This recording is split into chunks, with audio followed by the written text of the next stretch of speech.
Warren Buffett a publié sa nouvelle lettre aux actionnaires de Berkshire Hathaway et elle est percutante. Selon lui, les temps de rendement élevés sont révolus et Berkshire Hathaway se prépare au méga crack imminent. Prochainement, ce n'est pas un mensonge. Ce qu'il en est, quelles sont les principales déclarations de cette lettre et quelles questions je me pose après l'avoir lue, vous le découvrirez maintenant sur Northern Finance. Je m'appelle Alex Black. Warren Buffett, l'oracle d'Omaha est l'un de mes modèles, a, comme chaque année depuis 1965, rédigé une lettre à ses actionnaires de Berkshire Hathaway pour partager sa vision des choses sur la bourse et un peu sur le monde. Et oui, bien sûr, aussi sur ses propres investissements, ce qui fonctionne bien ici et ce qui ne fonctionne pas si bien, quelles opportunités on a peut-être manqué. Il s'agit notamment de la montagne de liquidités toujours croissante que Berkshire Hathaway pousse devant elle depuis des décennies et qu'elle ne peut tout simplement pas investir. Mais nous y reviendrons également très bientôt, car à la page 1, Buffett a d'abord, c'est très important, remercié son compagnon de route et architecte de Berkshire Hathaway, Charlie Munger, pour son œuvre de toute une vie. Le 28 novembre 2023, Charlie Munger nous a malheureusement quittés à l'âge de 99 ans, seulement 33 jours avant son 100e anniversaire. Buffett écrit que Charlie aurait souhaité que la lettre aux actionnaires soit tout de même poursuivie comme d'habitude. Et c'est donc ce que fait Buffett à ce moment. Au début de la lettre, il aborde les chiffres records de Berkshire Hathaway.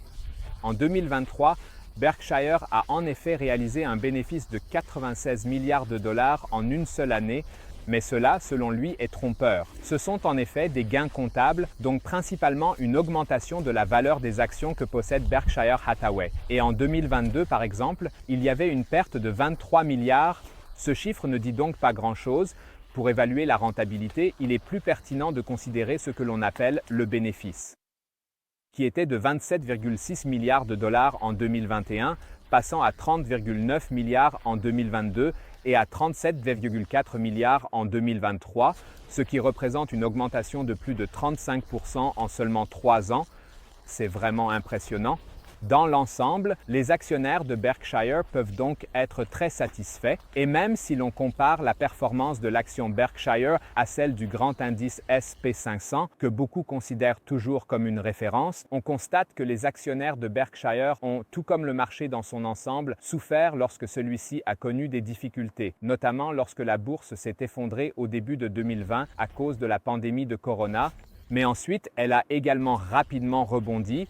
Et maintenant, début 2024, les actionnaires de Berkshire Hathaway ont même obtenu plus de 80% de rendement depuis 2020, tandis que le marché large n'atteint que 65%. En tant qu'actionnaire, on peut se montrer très satisfait et j'ai acheté ma première action de Berkshire Hathaway en octobre 2015, ce qui m'a permis d'obtenir jusqu'à aujourd'hui un excellent rendement. Entre-temps, la valeur de l'action a augmenté de plus de 200% depuis. Mon investissement à long terme continue donc de porter ses fruits et je n'ai pas l'intention de vendre, tout en suivant Buffett dans son parcours. Si tu es d'accord avec et que tu souhaites voir plus de vidéos de ce genre, laisse un retour en mettant un like et en t'abonnant. Un passage particulièrement important dans la lettre de Buffett se trouve ici à la page 6. En effet, il déclare, citation, qu'il n'y a qu'une poignée d'entreprises aux États-Unis capables de faire vraiment avancer Berkshire. Et ceux-ci ont été examinés de près par nous et d'autres à maintes reprises. Certains peuvent être évalués, d'autres non. Et lorsque nous pouvons les évaluer, ils doivent être proposés à un prix attractif. En dehors des États-Unis, il n'y a essentiellement aucun candidat qui représente une option d'investissement significative pour Berkshire Hathaway. Fin de citation. C'est déjà une déclaration assez frappante. Et maintenant, voici le point. Cela continue, citation. Tout bien considéré, nous n'avons aucune possibilité de fournir un rendement époustouflant. C'est fou, non? Buffett dit lui-même ici que Berkshire Hathaway est devenu si grand qu'ils ne peuvent faire des affaires attractives que lorsqu'il y a un grand crack et que les évaluations changent. Sinon, il est impossible d'avoir un bon prix pour de grandes entreprises qu'on pourrait acheter ici. Et en tant qu'Allemand et Européen, je trouve presque encore pire qu'en dehors des États-Unis, Buffett ne voit aucune possibilité d'investissement à long terme attrayant de cette ampleur ici. Aucune. Un peu plus tard, à la page 7, Buffett décrit cette possibilité plus en détail. La capacité de Berkshire Hathaway à réagir immédiatement aux chutes de cours à la bourse avec d'énormes sommes et une performance sûre peut parfois nous offrir une grande opportunité. L'accent est mis sur le mot « occasionnellement », car de telles occasions, au sens propre du terme, il faut les attendre. Et cela peut être partiellement beaucoup plus long qu'on ne le pense, j'ai vérifié, et la plus longue période entre deux cracks boursiers dans l'histoire récente des marchés américains a eu lieu entre 1907 et 1930 et 1962. Il y avait tout de même 25 ans entre les deux. Si cela devait théoriquement se reproduire, nous ne connaîtrions un nouveau crack qu'en 2045 après celui de 2020. Et je considère également cela comme un grand risque dans la stratégie de Warren Buffett, étant donné l'énorme taille de Berkshire Hathaway, qui a désormais plus de 150 milliards de dollars en liquidités, qui ne peuvent pas travailler pour une entreprise de son propre portefeuille. Cela signifie que cet argent génère naturellement moins de rendement que le marché par rapport à un investissement à long terme dans des actions. Ainsi, Berkshire peut utiliser optimalement la liquidité qu'elle continue d'accumuler lors de crises comme celle de 2007, où 5 milliards ont été investis uniquement dans Goldman Sachs au plus bas, ou en 2020, lorsqu'ils ont beaucoup acheté, alors que les cours se sont vraiment effondrés brusquement, comme nous pouvons le voir ici dans l'évolution des liquidités en 2020. Depuis lors, la somme de liquidité augmente à nouveau très fortement car on obtient maintenant de bons intérêts dessus. Ici, on investit dans des obligations d'État, comme nous pouvons le voir sur ce graphique. Après que la Réserve fédérale américaine a amorcé le changement de taux d'intérêt en 2022, les obligations d'État américaines achetées par Warren Buffett offrent maintenant des rendements plus élevés et rapportent même plus d'intérêts que ce que l'on obtient des dividendes de sa propre branche d'assurance. C'est un monde fou. Au quatrième trimestre 2023, Buffett a de nouveau été un vendeur net d'actions, comme le montre ce graphique. Il y a certes quelques rares acquisitions, mais finalement il y a toujours plus de ventes que d'achats. Cela me surprend honnêtement, car Buffett attend vraiment de manière si stricte le crack ici et ne rachète même pas d'actions nettes, mais considère que l'évaluation est si élevée qu'il est maintenant plus judicieux de vendre à long terme en 2001. C'est tout de même une partie de sa stratégie de construire une entreprise à l'épreuve du feu qui ne faillit pas en temps de crise. Buffett déclare également à la page 10 qu'ils ont acheté 1905 entreprises japonaises en 2000, ce qui sort quelque peu de la zone de confort de Buffett lui-même, car il prend maintenant le risque des fluctuations monétaires.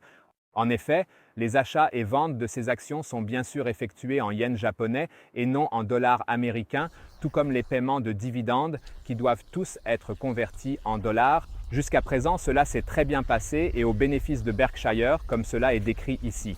Mais Buffett lui-même dit que personne ne peut prévoir ces évolutions des devises étrangères par rapport au dollar et que les développements peuvent également se retourner négativement. Actuellement, cela ne se produit pas et je dois conclure ici que cela m'inquiète déjà, comme le montre ce graphique du Financial Times, où l'on peut voir que Buffett vend plus d'actions qu'il n'en achète, bien que sa montagne de liquidités continue de croître rapidement en 2001.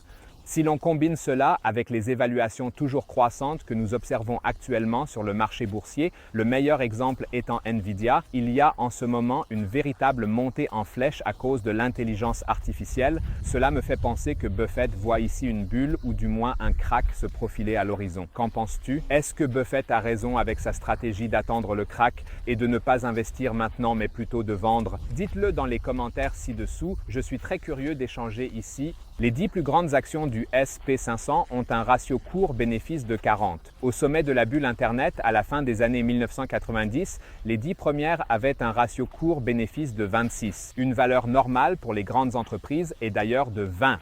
Ce sont donc déjà des évaluations très élevées, vraiment extrêmement élevées. Et la dernière chose qui me préoccupe à ce sujet, et à laquelle cette lettre ne répond pas non plus, est en fait quelle mystérieuse nouvelle position Buffett construit depuis au moins 2 trimestres. Je suis en effet régulièrement les soi-disant F communications que les grands investisseurs aux États-Unis doivent soumettre chaque trimestre pour montrer quelles actions sont présentes dans leur portefeuille. On peut alors apprendre ce qui a été acheté et ce qui a été vendu en le comparant avec les rapports précédents. Cependant, comme il est indiqué dans cet article, Buffett a été demandé par Barron de garder secrète une nouvelle affaire auprès de la SEC et cela fait maintenant plus de 6 mois qu'il a obtenu cette confidentialité et peut-être qu'un énorme accord est en préparation, mais peut-être si cela explose bientôt. C'est pourquoi un silence est convenu ici. Il se passe quelque chose, nous ne savons pas ce que c'est, mais j'ai le sentiment que Buffett prépare quelque chose de vraiment grand, surtout si cela devait bientôt s'effondrer en 2001. Néanmoins, j'investis à long terme, mais je trouve très intéressant d'observer que Buffett vend davantage, quoi que Buffett fasse ensuite. Vous en apprendrez tous les détails importants chez Northern Finance. Pour ne rien manquer, n'hésite pas à me laisser un abonnement et un like si cette vidéo t'a plu et t'a apporté de la valeur. Continue ici avec ma comparaison de portefeuilles d'actions et d'ETF pour 2024, d'obtenir les meilleures performances pour le moindre coût 2001. Oui, je te souhaite maintenant un bon rendement et à la prochaine fois depuis la Thaïlande.